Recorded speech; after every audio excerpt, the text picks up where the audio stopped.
மகளிர் தின விழாவில் மகளிருக்கென பிரத்யேக பிங்க் ஆட்டோ அறிமுகம் செய்வதில் தமிழக அரசு பெருமை கொள்கிறது.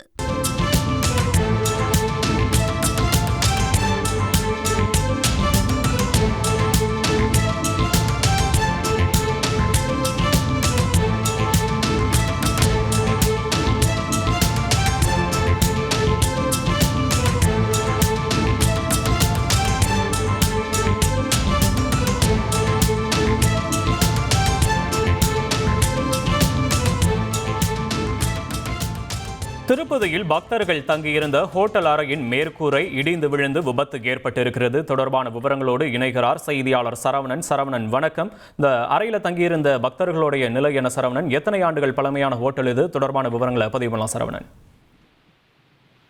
அதாவது கீழ் திருப்பதியில் உள்ள தனியார் ஹோட்டலில் நேற்று நள்ளிரவில் மேற்கூரையானது திடீரென இடிந்து விழுந்தது. அதில் தங்கி இருந்த பக்தர்கள் உடனடியாக கதவை திறந்து கொண்டு வெளியே வந்தனர்.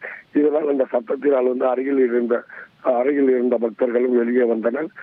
வெளியே பார்த்தாலும் எடுத்து வெளியே வந்தனர். இது குறித்து ஹோட்டல் நிர்வாகத்திடம் புகார் அளித்த நிலையில் வழக்கு பதிவு செய்த போலீசார் சம்பவ இடத்திற்கு ஆய்வு நடத்தி வருகின்றனர். இது புதிய கட்டிடம், அதாவது 6-7 வருடங்கள் முன்பாக கட்டப்பட்ட கட்டிடம் மேற்கூரை இடிந்து விழுந்தது பெரும் பரபரப்பை ஏற்படுத்தியுள்ளது. இதில் திருப்பதியில் கட்டுமான பிழைகள் இந்த நிலையில் உள்ளதா என்ற அச்சத்தை ஏற்படுத்தியுள்ளது. விவரங்களுக்கு நன்றி சரவணன். உலக மகளிர் தின விழாவில் மகளிருக்கென பிரத்யேக பிங்க் ஆட்டோ அறிமுகம் செய்வதில் தமிழக அரசு பெருமை கொள்கிறது.